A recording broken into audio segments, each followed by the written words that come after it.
มาอื่นไปทางเขาอันนั้นอีกครับมื้ออื่นนางไอ้นั่นหนาดินดาเนี่ยได้น้องดินดาน้องกัญญาแมนมื้ออื่นสิไปทางพุ่นบ่แมนบ่ล่ะบอกเพิ่นแล้วบอกแล้วว่าจังเขาว่าสิไปทางพุ่นมื้อของเจ้ามื้อได้ซะยันมือฮื้อเพิ่นมื้อเนาะแมนโอเคผู้ข้อมูลแล้วพี่น้องในบ้านนี้ทางบ่ล่ะเพิ่นสิทางให้น้องดินดามื้ออื่นแล้วก็มื้อฮื้อเป็นของเจ้าเนาะคิวเจ้าโอเค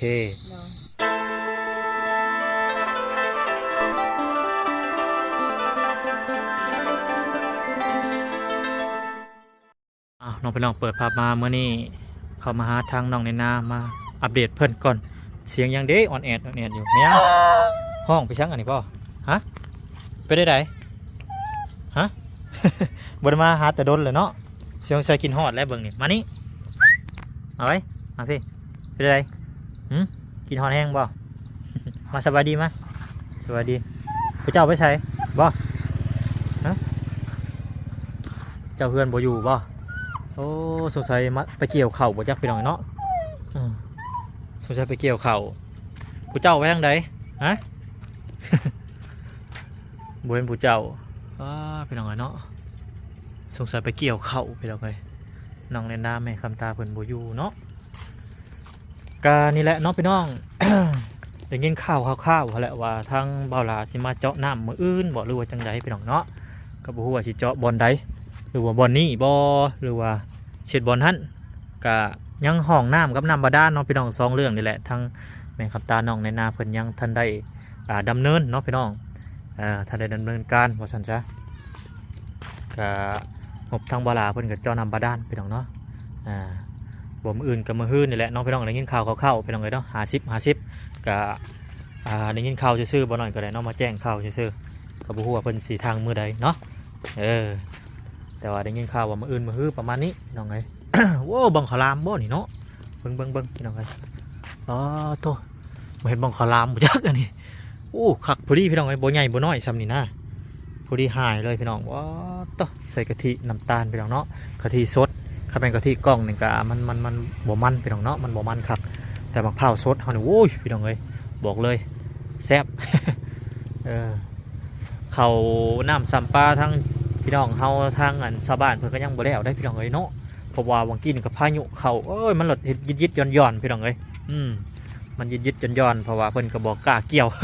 ยันเกี่ยวตากฝนประมาณนี้เนาะมื้อนี้ก็แดดพี่น้องเอ้ยแดดแห้งทางชาวบ้านเพิ่นก็ปู๊พี่น้องเอ้ยเนาะเสียงรถปั่นเข้าบุบบั่มอยู่พี่น้องเอ้ยโตจะกองใดบ่นั่นก็บ่ฮู้กันตะบักสูบไปก่อนพี่น้อง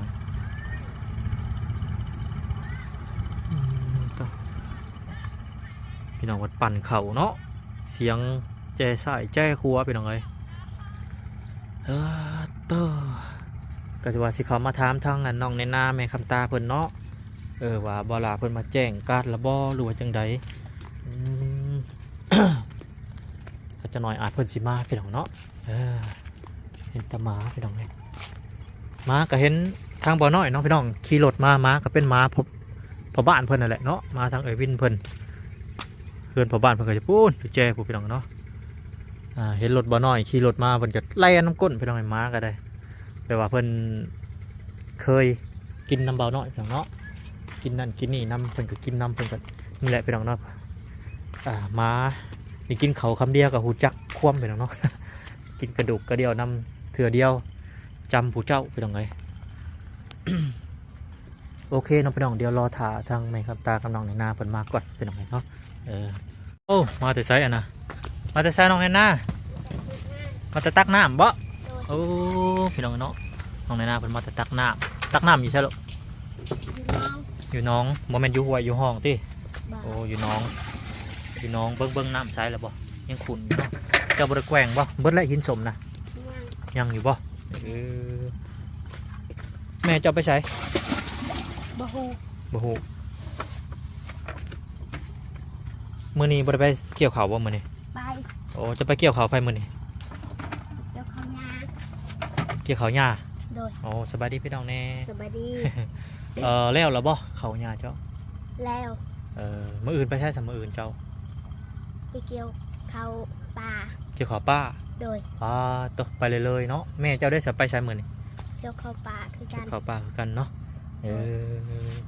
เนาะแต่ว่าหน้าอันนี้แล้วระบอหน้าอัน แล้ว แบบอะไรเนาะหน้าทางอันไปทางป่าของแม่เจ้าเนาะแม่นบอกพี่นางบ่รู้ว่าจังใดพี่นางนี่แหละตรงนี้เดี๋ยวเรียบร้อยเสียงคนปั่นเขาว่าต้องไปเนาะเฮ็ดกินยังไหมลูก ไม่ได้เฮ็ดกินยัง ผมยังกินเนาะบ่ได้หางมหอยงมปูวะมาแต่นะบ่ได้งม บ่ เพราะว่าก็เมื่อยก็แห้งแล้วเนาะเอาเข่าบ่เรื่องเงินเจ้านะ เอาเขา เอาเข่าคือกันกับแม่เจ้า แม่น เอานำกันพี่น้องเนาะมือหนึ่งได้จักซอบฮะสองแม่ลูกเจ้า มือละปิด มือละปิดโอ้เดี๋ยวมือละปิดสองคนต่อปิดหรือว่าผู้ละปิดเจ้ากับแม่เจ้า มือละปิด ผู้ละปิดเนาะ สองมือกระสอบหนึง โอ้สองมือต่อสอบหนึ่ง โดย โอ้ สองมือต่อสอบหนึ่งเนาะก็ได้อยู่โอเคอยู่พี่น้องเนาะมื้อนี้ผมยังกินเลยบ่อื มือ ม แกงหน่อไม้ แกงหน่อไม้โอ้พี่ช่างจันทคุนี่เข่าบ่บ่ได้หนึ่งเข่าบ่เข่าเย็นยังอยู่บ่ เขายังลาย โอ้เขายังหลายเขายังหลายบ่ได้อุ่นบ่ บ่ บ่ได้อุ่นโอเคเอาก็รอทั้งแม่ขับตาเพิ่นมาก่อนพี่น้องเนาะจังว่ากันใหม่พี่น้องจะสิคุยเรื่องน้ำบาดาลนั่นแหละโอ้นี่บ่นี่ใช่โอ้แกงหน่อไม้ไปหาหน่อไม้นี่ลูก แม่ พี่น้องเนาะปลูกต้นบักพริกพี่น้อง โอเคเนาะพี่น้องเดี๋ยวถ้ารอทางแม่เพิ่นมาก่อนบอกในทางแม่คำตาเพิ่นก็มาแล้วพนมบวมเพิ่นมาแต่ใส่เนาะโอ้สบายดี สบายดี มาแต่ใส่ มาแต่ผู้จะผูกมุง ผูกหมู แม่ อะไรหมูเจ้านะ โมในเมียในโฮมันเด้คน โอ้ เดียว มันเป็นอะไรคือว่าผูกหมู ไปผูกมันหลุด โอ้มันลูด แมน โอ้จะพอเลยสนุกหมูลูดหมูไปเลย เป็นอะไรเขานำสามปลายังไปซอยเพิ่นอีกอยู่บ่ วันนี้ค่อยพัก พักบ่มื้อนี้ เมื่อไงอะไร เมื่อยโอ้เมื่อยก็พักบ่ไหว้ได้เป็นลมเป็นแรงได้ แมนมาอื่นก็สิพัก มื้ออื่นพักก่อน พักก่อน แต่ว่าทางน้องในหน้าไปเนาะ ไปคู่มือ โอ้คือว่าเด็กน้อย กำลังปวดกำลังหาวนี่ ไป คือ มื คืออันนั้น อื่นก็ไม่สิไปอีก เอาแล้วยังอีกบาทนี่ มาได้เลยยังมาเป็นคู่เลยบาทนี่โอ้ยตายองเวทนี่แล่นน้ำก้นพี่น้องไอ้มีตัวนี้เลยแล่นแต่ว่าบาทมีสองพระองค์คนพี่น้องเนาะโอ้ยตาย มันเคยเด้ เลี้ยงอยู่นี่แหละมากันแล้วแม่มันเห่า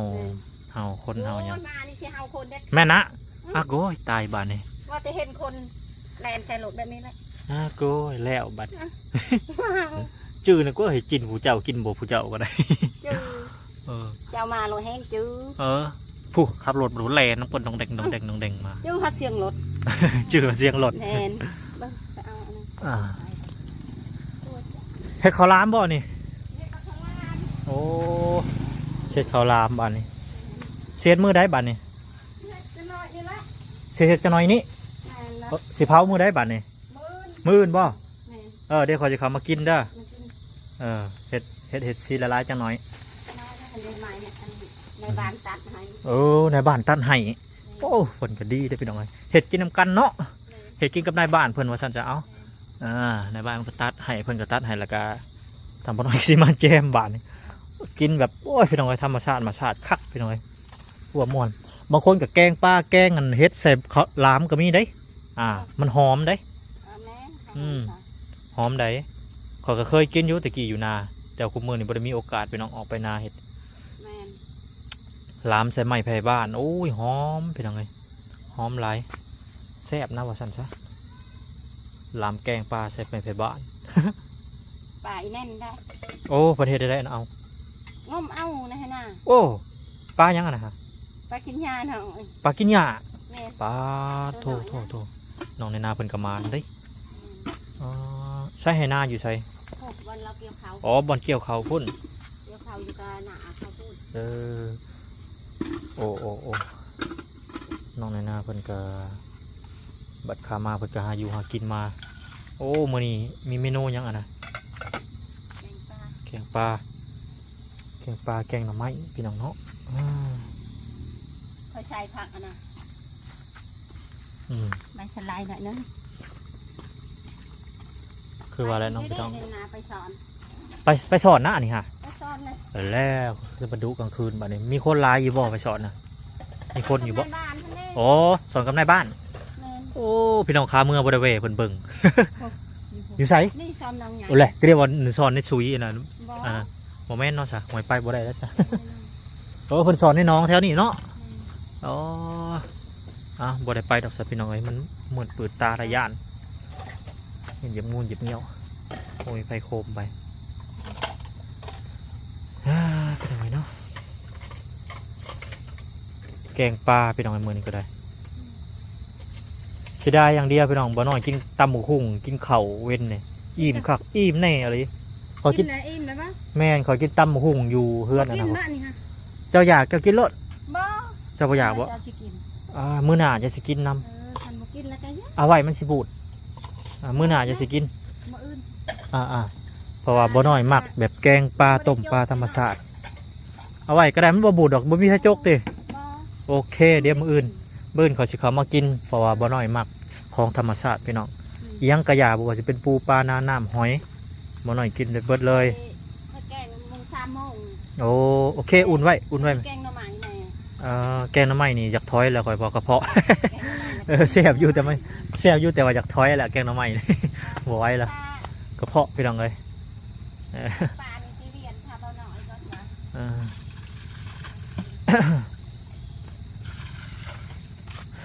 อันนั้นแม่นหน้าหันก็เดียวว่าจะมาเว้นนี่นั่น อื ก็ ม เอาปลาหันแลนมาถูก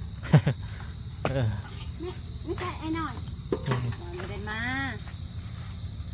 จิโร่กับเบิดยามแหละเนาะ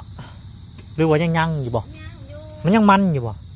มันจะเป็นขี้ย่างเลยนะหน่อย โอ้บ่แซ่บแล้วเนาะ แม่น ยาละปล่อย มันจะแสบประเด็ ปลามันไข่ซะปลามันไข่มันยังเป็นหลักบ่แซ่บ ค่อยพาไปหน่อไม้กับอันข้าวเจ้า อืม ข้าวเจ้าก็มันลายไปข้าวเหนียวแล้วมันจะ โอ้ปนข้าวเหนียวพร้อม ตัวยักอันนั้นนะมันแบบมันจะอันนั้นยักแล้ว อืม มันคือข้าวเจ้าเฮาสื่ออันนั้นนะ โอ้ นั่นแหละใครเน้นกิน อืมไปได้บาลาเขามาหาอยู่บ่มื้อนี้ หมอเห็น บ่เห็นบ่ ใช่ไหมเวลาเมื่อบ้าน บ่บาลาเมื่อบ้านคิดว่าเพื่อนทางบาลาว่าสิมาแจ้งอันข่าวบ่มาบ่ แต่มือนานนั่นแหละ เพิ่นมาแจ้งแล้วเนาะ แจ้งแล้ว เพิ่นว่าสิมาอันทางน้ำบาดาลหัวสันซะเนาะ แจ้งแล้วไทยปักซองขึ้นมาว่าอัน โอ้ ยังมาอื่นไปทางเขาอันน่ะอีกทาง มื้ออื่น นางไอ้ทางหนาดินดาเนี่ยได้ดิน น้องดินดา ดิน น้อง ดา กัญญา แมน มื้ออื่นสิไปทางพุ่นบ่ แมน บาลาบอกเพิ่นแล้ว บอกได้แล้วว่าจันทวาสิไปทางคุณ มื้อของเจ้ามื้อได้ซะ ยันมือฮื้อเพิ่น แบบมื้อฮื้อเนาะ แมน โอเคผู้ข้อมูลแล้วพี่น้องในบ้านนี่ แม่น ทางบาลาเพิ่นสิทางให้น้องดินดามื้ออื่นแล้วก็มื้อฮื้อเป็นของเจ้าเนาะคิวเจ้าโอเค เดี๋ยว นี่แหละพี่น้องคอยเป็นคอยไปเนาะที่ได้จามันมี2ทำเคสพี่น้องเพราะว่าไปซอยครั้งนั้นก่อนเนาะเพราะว่าเฮาก็มีเฮือนมันยังก็กำบังไว้แล้วว่าซั่นซะแต่ก็ไปซอยทางน้องๆเพิ่นก่อนประมาณนี้พี่น้องเอ้ยเพิ่นมีที่มีทางแล้วก็เฮาจังค่อยทยอยมาทางนี้เนาะ เดี๋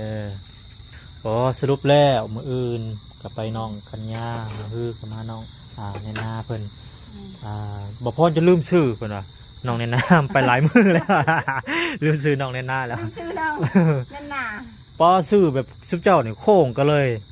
เด้อน้องลินดาน้องกัญญาน้องแน่นหน้าแม่คำตามิสลาเบิด ข้าวเล่นไปเอานามสกุลแบบหมุขอย แล้ว ข้าวไม่ได้ใส่ตามนามสกุลข้าวซื้อหมุขอยไปใส่ตามนามสกุล แล้ว ข้าวใส่สาย นั่นบอก หมุขอยหันกินนามสกุลแกวอาสากิทึบแหละ โอเคก็คือทางอันเพื่อนเจ้ากับเพื่อนนี่FCเพื่อนว่าอยากให้ถ่ายไปความไกลมันสำได้เพื่อนว่าเนาะกับมือหนาเพื่อนแหละไปทางไรว่าสิถ่ายให้คนทางไปก็ อันนี้บ่ มันงูเขาสิลาดไปพี่กับบ่อไก่เนาะ โดย ถือว่าบ่อไก่พี่น้องขาลาดไปนี่ เซ นี่มันคาเซ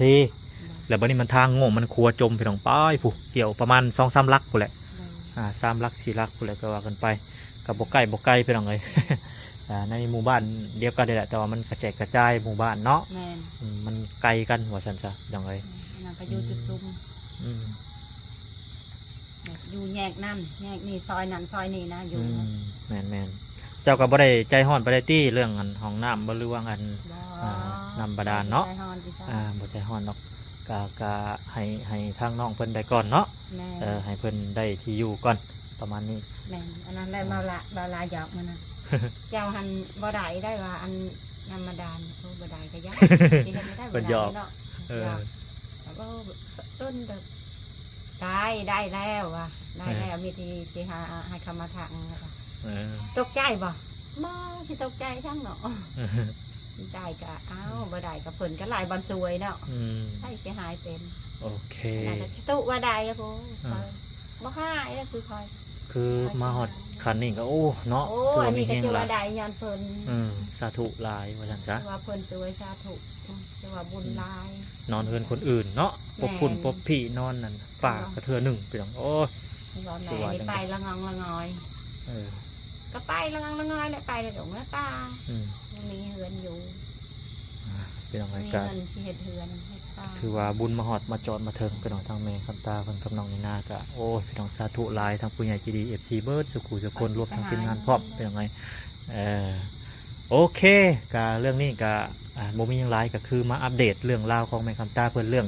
อ่าน้ำบาดาลแล้วก็น้ำห้องน้ำเนาะถือว่ายังดำเนินการอยู่ว่าสันจ้าพี่น้องเนาะหลังจากจบภารกิจทั้งนั้นแล้วก็มาภารกิจทั้งนี้ต่อพี่น้องก็ยังบ่ได้ได้ขาดได้เคลื่อนดอกพี่น้องยังสิมาซอยทางแม่คำตาเพิ่นคือเก่าคือเดิมพี่น้องเนาะมาเช็ค FC เลยว่าสันจ้าเนาะโอเคสักข่อยกลับก็เด้อแม่คำตาเด้อเดี๋ยวมื้อหน้าพุ่นแหละโดย มีแห่งความเจ็บยายได้ความไข่ยายนี่เด้ออายุมันควันยืนเด้อ สา เอา ธุ เงินนะทำให้ได้ สาธุโอ พั เค ฒนาสิ่งใดให้ได้สิ่งนั้นเด้อ โดยไปพี่น้องเอ้ยกลับบ้านต่อบ้านนี้